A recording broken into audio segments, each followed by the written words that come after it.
Je vais te confier quelque chose.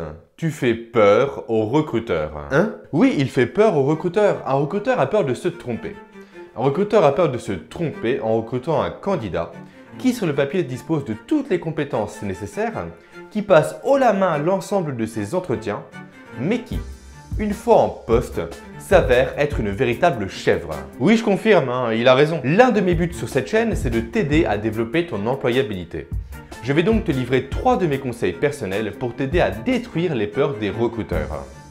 Et d'ailleurs, pendant que j'y pense, si tu ne l'as pas encore fait, n'hésite pas à télécharger mon livre « Développer votre réseau en 7 étapes » qui va t'apprendre à développer un réseau professionnel de qualité et surtout à trouver du travail grâce à ce réseau. On reste dans cette notion d'employabilité. Le lien est juste en bas, en description. Instant autopromotion, tu l'excuseras. Autopromotion pour un truc qui est 100% gratuit, y a pire quand même. C'est pas faux. Revenons-en à mes conseils et commençons par le premier. Sois ponctuel. Alors oui, ça peut sembler tout bête comme conseil, mais tu n'as même pas idée du nombre de candidats qui arrivent en retard à leurs entretiens. Non mais arrête, il y en a pas tant que ça quand même. Eh bien si, et d'ailleurs bien plus que tu ne le crois, crois-moi. Et d'ailleurs, même une toute petite minute de retard, c'est déjà du retard.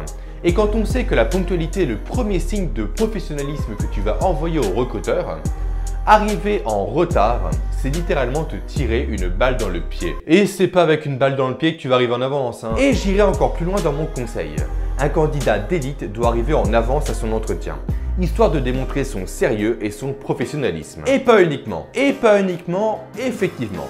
Car arriver en avance va te permettre de te familiariser avec l'entreprise, ce qui te sera d'une aide très précieuse pour ton entretien. Consulte les documents laissés pour les visiteurs, regarde ce qu'il y a décrit sur les murs.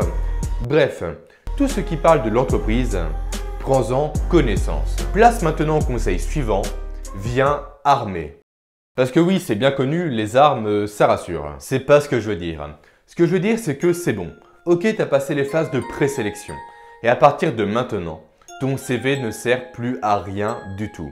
Au regard du recruteur, ton CV n'est ni plus ni moins qu'un bout de papier avec des mots écrits dessus. Encore une fois, c'est pas pour le flatter, mais il a raison. Tu te dis ingénieur logistique, responsable maintenance, peu importe.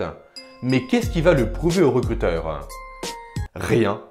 Strictement rien. Et le rapport avec les armes dans tout ça? Pas avec les armes, avec le fait de venir armé. Ce qui veut dire que tu dois apporter avec toi en entretien les preuves des compétences que tu avances. Des preuves comme tes diplômes ou encore comme tes attestations de formation. Au minimum. Oui, ça c'est véritablement le minimum syndical. Si tu veux faire partie de l'élite des candidats, tu dois arriver aux entretiens de recrutement avec des lettres de recommandation écrites par tes anciens employeurs. Il n'y a rien de mieux que des lettres de recommandation pour prouver tes compétences. Et s'il n'en a pas, si tu n'en as pas, ce que tu vas faire, c'est que tu vas venir à l'entretien avec la liste des coordonnées de tes anciens employeurs. Liste que tu vas bien sûr donner au recruteur en lui précisant qu'il peut appeler ces personnes sans problème afin de confirmer tes compétences professionnelles. Ah ouais?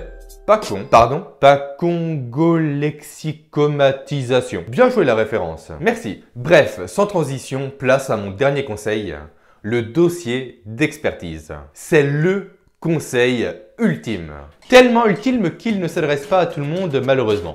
En effet, ce dossier d'expertise s'adresse uniquement aux candidats qui postulent à un poste qui nécessite une certaine expertise, une notion de stratégie ou encore une dimension analytique. Les consultants, les ingénieurs, les responsables commerciaux ou encore les directeurs financiers pour ne citer que. Donc, un dossier d'expertise, c'est quoi? Alors, comme son nom l'indique, un dossier d'expertise est un dossier. Un dossier écrit que tu vas présenter au recruteur et dans lequel tu vas apporter des solutions face à des problèmes que rencontre l'entreprise qui te reçoit. Et ces problématiques, tu les connais d'où? De ton premier entretien avec l'entreprise. Car non, le dossier d'expertise ne sert pas malheureusement lors du premier échange.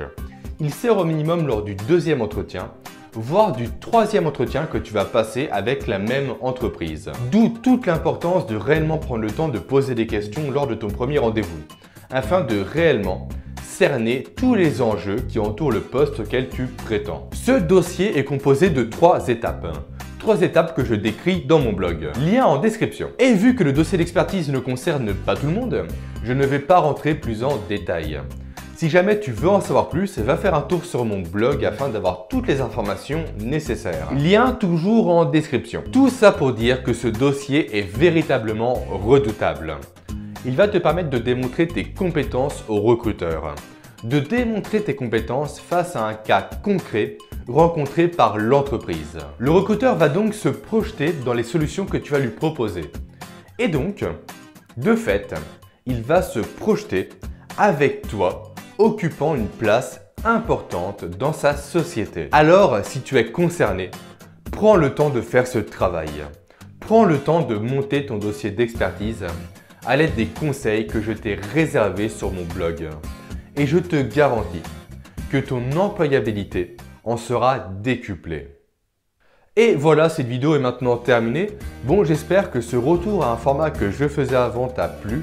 Et surtout, j'espère que les conseils que j'ai pu te donner te seront utiles dans le futur. N'hésite pas à partager cette vidéo à tes amis. Également, pense à commenter cette vidéo afin de me donner ton avis sur le contenu à la fois sur le fond comme sur la forme. Et si jamais tu es intéressé par ce que je produis, abonne-toi à ma chaîne afin de ne louper aucune de mes vidéos, sachant que j'en sors une par semaine tous les vendredis. Maintenant, moi je te souhaite un excellent week-end. Je te dis à vendredi prochain. Sur ce, ciao! Tired of screwing up, tired of going down, tired of myself, tired of this town.